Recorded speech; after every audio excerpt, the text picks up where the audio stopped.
Hey guys, welcome to another video. Today we're gonna be talking about the art of living life on a budget.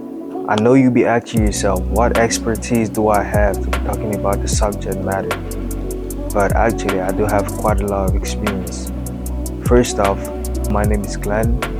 I'm a fourth year at the University of Cincinnati, and I'm a biology major. And although I don't live on campus, I went to a boarding school for 7 years, from 11 to 17 in Cameroon. It was a Catholic only boys boarding school, so I know a little bit, or a thing or two about managing and living on a budget. So let's get right into the video, and I'm gonna show y'all everything on how to live on a budget. The first thing on the living on the budget edition is pens.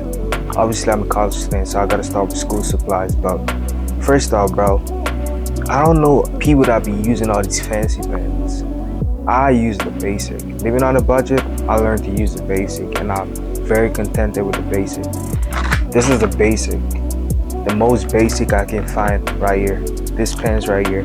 I've been using this since Cameroon, and when I got to United States, I found this. So I'm still living life on a budget, so I still use this because they're cheap and they're very effective. Like, you can just like use it. No fancy stuff, bro. We just go with the basic. Living life on a budget. Rule number one, bro, no fancy stuff, bro. The basic, unless the more expensive or the fancy stuff is cheap, that's what we do. Go with the basic, that's always the safer option. No fancy stuff. The second thing I'm gonna go, obviously, is books. What I do is, with the notebooks, I try to get just one big notebook for all my classes. So basically, I'll get something like this that has divisions. Like this one isn't clearly separated, but I have other notebooks I can show y'all. Something like this right here. I don't know if y'all can see the separations in this one. You see? Separated. One subject goes in one, the other subject goes in the next, and separated like that. So what I usually do is, every semester I have just one book. Let's say I'm taking 5 classes. I'll find a book that's separated into 5, a notebook that's separated into 5, and that is helpful not just because of the price, you buying like 5 books in one, but also because like you get to carry fewer books. I don't like to carry a lot of books. Let's say I have 2 classes or 3 classes in a day. I just put one book in my bag and I go on carry on my day like that. I don't need to carry a lot of books. Third thing is the textbooks. So basically what I've been doing throughout my semesters is I'll usually go for the PDF. I try to find the PDF versions online. If y'all don't know where to get PDFs, you can literally search up the name of the book online on Google and be able to find a PDF, a free PDF. If not, you can search on Z Library. That has helped me a lot. Z Library has helped me a lot when it comes to textbooks. Another thing is, sometimes people have the PDF versions. Your classmates might have the PDF versions. It might not be free online, but your classmates might have it. So you want to be able to ask your classmates and just connect with people. That's a good thing about college. Sometimes most people are friendly and they're excited to meet new people, especially on the first week. You want to be asking people, don't wait too long. First weeks. But not gonna lie, I would say I had bad karma when it came to one of my textbooks. Can you imagine? I got this textbook for over $200. It's called Exercise Physiology for my Human Physiology Biomechanics. And tell you what, I used this book once. I tried to get a free copy online. I tried to search it up online and I couldn't get it. And tell you what, I used this book once after getting it for over $200. That was insane. This book damn near covered all the books I didn't get in college that I was getting online through the PDFs. I paid for all of it through this book because I opened this book once. We had one project, one presentation, and I used this book once and we never used it again. But I think for the field I'm going into, I'm trying to go into sports cardiology. So I feel like even though I used it once in that class, I'll be able to use it in the future. So hopefully it was an investment and not a waste of money.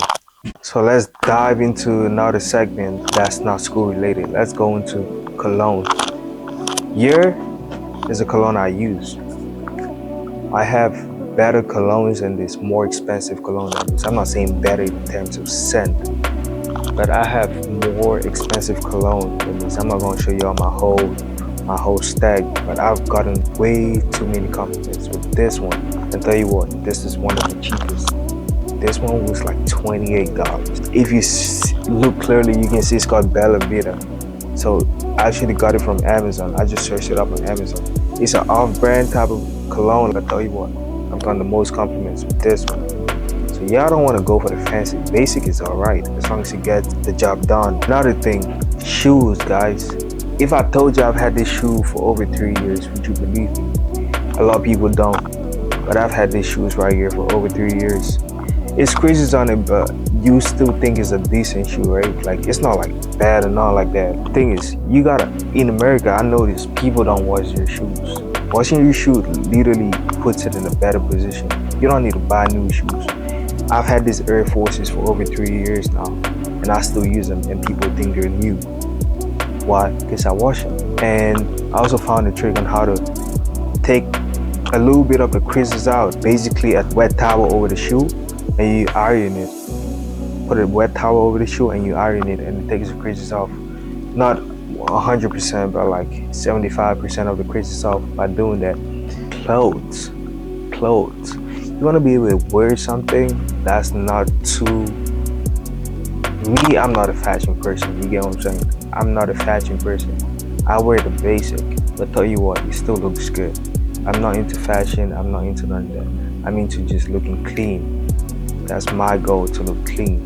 So what I do is I buy clothes from, let's say they're kind of top. H&M is a top brand. It's a top store. So shops like H&M, Boohoo, Fashion Nova, you can get quality clothes from there, but you don't gotta break the bank. Like literally, this shirt right here, y'all can see, this is $12. You just want the regular, but you want high quality. You don't want to get things from Shein or not like that. Shein, I don't think the quality is that good, because I've tried stuff from Shein. They're cheap, but they're not good. Y'all just be buying at random times. Y'all gotta wait till it goes on sale before you go buy. You don't just buy at random times. Try to buy the affordable ones.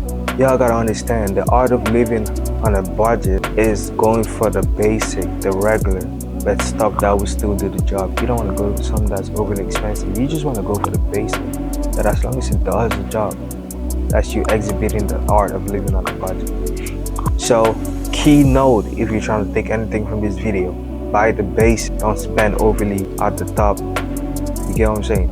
And it's not like we're trying to live cheap here, bro. We're just trying to spend smart, trying to look good, but we're trying to spend very little.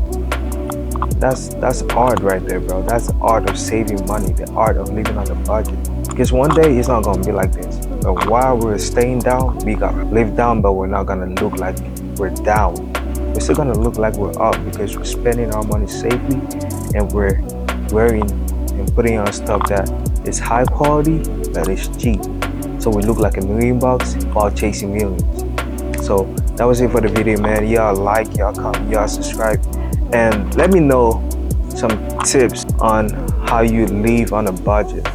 I know that I didn't touch on everything here. Like, let's say things like the gym on campus. Like, if you're a college student, I recommend you use the rec center instead of paying for membership. Use your discount cards on Apple, on Amazon Prime, and all this stuff. Use your discount, your student discount cards and stuff like that. You want to be able to use that, right? I didn't touch on everything, but this is just a general video, living life on a budget. Y'all stay tuned for more. Peace out.